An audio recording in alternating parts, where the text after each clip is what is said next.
problem now in the UK is lots of companies losing their licenses, and the most painful part of it is that these companies have brought people from overseas, and once they lose their licenses, these people are given 60 days to leave the UK, or they make a new application. So in today's video, I'll be sharing everything you need to know about switching your visa to another company, and also what to do once you hear that your company is under investigation.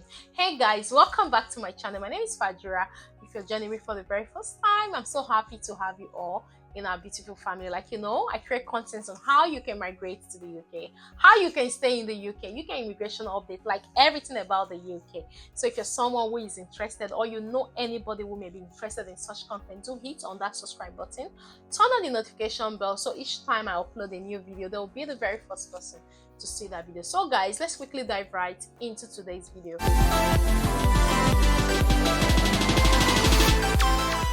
As earlier mentioned, that one of the problems that we have faced recently in the UK, like a lot of migrants have faced this problem. I've lost count of how many people I know who are going through this right now, which is why I thought I should share this video. And also everything you need to know when switching to another organization. Now, most companies that brought people from overseas to work for them are fake companies, like we know. Like, I still get those emails on daily basis that Fajira, I'm in the UK, the company, I've been ringing the company, they are not picking, they are not doing this. How will a company bring somebody from overseas with the hope of them coming to work in a land that they know nobody, and all of a sudden they are not taking the calls? It's very painful, which is why the Home Office now is looking into this, because a lot of people are stranded in the UK. People have migrated and are stranded, which is not really good. And I'm glad that the Home Office is doing something about it. But now what the Home Office is doing is also affecting the people who have migrated, because when they find out that this company is not a genuine company, they revoke the license. Now those people that have moved from overseas to the UK with the hope of job, they become more frustrated because the company that sponsored them, the license has been revoked, and now they are given 60 days to leave the country. So it makes things more difficult for them. So guys, please like and share this video with your friends and loved ones, because I'm sure it's definitely going to help a lot of people. Now, one of the things I want you to take out from today's video is, once you get to the UK and the company that have brought you start telling you that we don't have hours, come today, come tomorrow, please start looking for another company. And once you start looking for another company, don't make it known to the company that you're looking for a job for that your license have a problem, or your license will soon have a problem. Just tell them you're looking for another company, because the company that brought you is not giving you enough hours and you have enough time to work. Recruit from an organization, and when somebody comes in for an interview and they convince us that they can work so many hours, we tend to give those jobs to them, because we see them as people that even when you call them for overtime, not reject it, they will always come in to do it. Now, once you get to the UK and you find out that the company that have brought you, they start playing you, oh, there is no work, come and do this training, and they are still giving you training for 1 month, 2 months.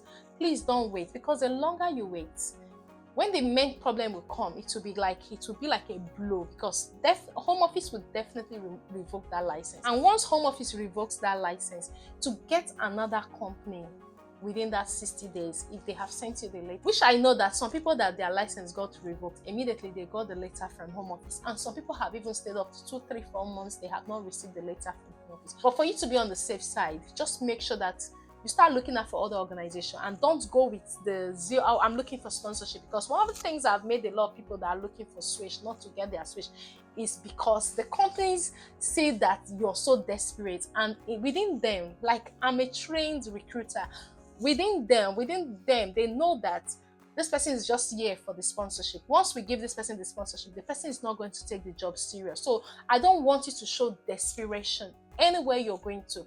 Even if within you know that you're desperate for that sponsorship, hide it and look forward to the job. Tell them you're ready to start the job as soon as possible. You have enough hours to do. And at the same time, along the line, if the company's license finally gets revoked and you speak to them, they will be able to sponsor you. But now, not every company. Try to look out for companies on the register of the licensed sponsors. Those are the companies you should be applying to. So just in case your license gets any problem, that company can sponsor you. Okay, so now, just as you can see on my screen, a lot of people have been asking me about the eligibility requirement for switching employers, that's skilled worker visa.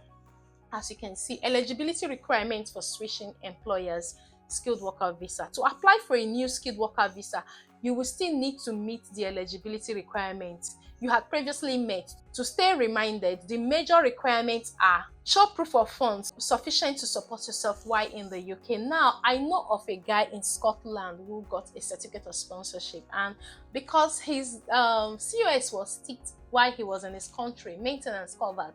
The one he got in the UK, maintenance was not ticked, and they refused him that visa. Even if he's been in the UK for a few months, they refused him the visa. So it's very important that when you get your COS, if you're switching to any company, or maybe you're currently overseas and you're planning to come to the UK, ensure that the COS, if there is maintenance tick, good.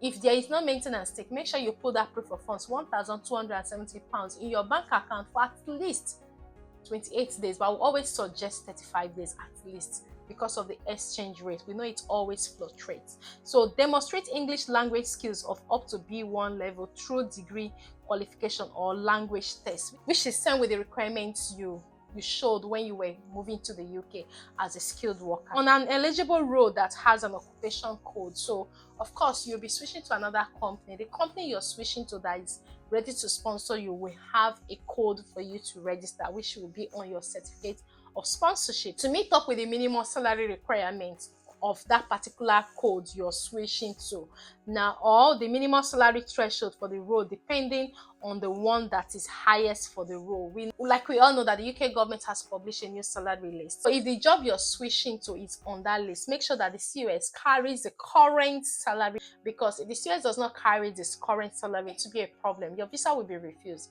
It happened a lot last year, and it's around this time because most employers have not updated their own system with a new salary, so they just print out the COS, and at the time you go for your visa, the visa will be refused because you have not met the salary requirements. So always make sure that you cross-check with the immigration salary list. So work for a UK employer or organization that is registered and has a sponsor license for the sponsoring of foreign workers to come and work in the UK.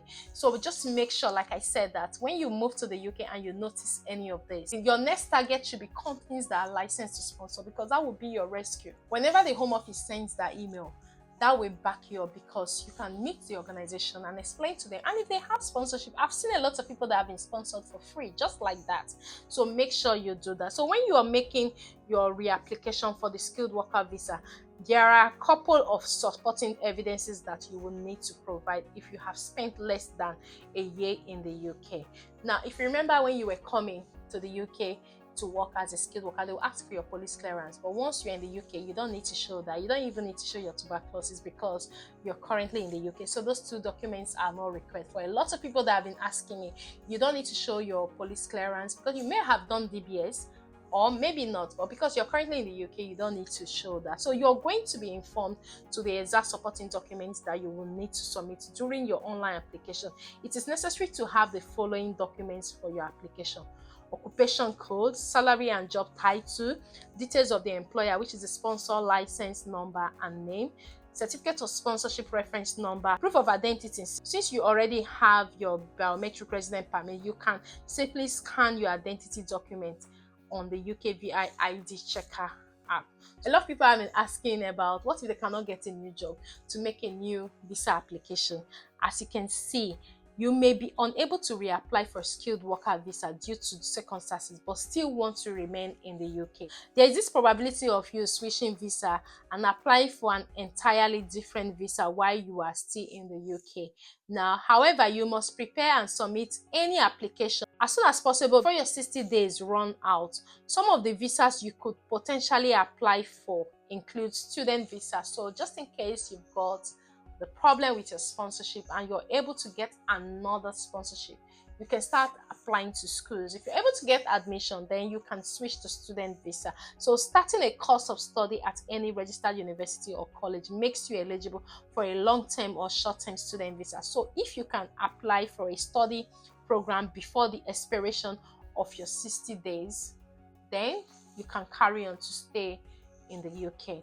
Now, partner visa. If your partner is a settled person in the UK or a British citizen and you plan to get married, you can apply for the fiancé visa. Fiancé visa grants you 6 months leave for you to marry your partner. After you marry them, you can apply for the spouse visa. If you are currently married to your partner, you can move straight to the spouse visa. If you're currently married to your partner who is a citizen or who has got indefinite leave to remain, you can just apply for the spouse visa. So note, you must meet all the eligibility requirements of the above visas when switching to them. So when switching to another category of visa, you must meet all the eligibilities. Recently, I've got someone, I think the Home Office have emailed him almost 5 times. Now, what the Home Office have emailed him for is because of the immigration skills charge. The employer said she has paid. The Home Office said she has not paid. So it's just like the Home Office keep emailing him, can you bring this? Because if you don't bring, we'll refuse your visa and so on. So at any point you're switching to any visa in the UK, you have to meet the new visa requirement. Because if you don't meet the new visa requirement, and maybe you say, because I've been on this visa, I'm switching to another visa, it will be the same thing. No, it's not always the same. Every visa have their requirements. So if you don't meet the new requirements of the visa you're switching to, then your visa will be refused. So guys, this is just what it is. For everyone who has been asking me, Fajira, film a video on this, because I know a lot of people are stranded. It pains me to say that most people who have genuinely moved to the UK with the excitement of starting a new life, they all get here and they get frustrated by this whole stuff, which is why I thought I should film this video. So once you get to the UK and you notice all of this, because these are the common signs, and by the time Home Office goes to investigate that company, then they will revoke the license. And for those who say, I'm doing payroll, the payroll will not last. So while you're doing your payroll, ensure you're looking for another company that will sponsor you. So I hope, guys, you find this video helpful. Please like and share this video, because I know a lot of people are waiting out there to hear this. And also, if you're yet to subscribe to join our beautiful family, please do hit on that subscribe button, turn on the notification bell, so each time I upload a new video, you're going to be the very first person to see that video. Until I see you in my next video, guys, do take care and have a lovely day. Thank you very much for watching. Bye bye for now.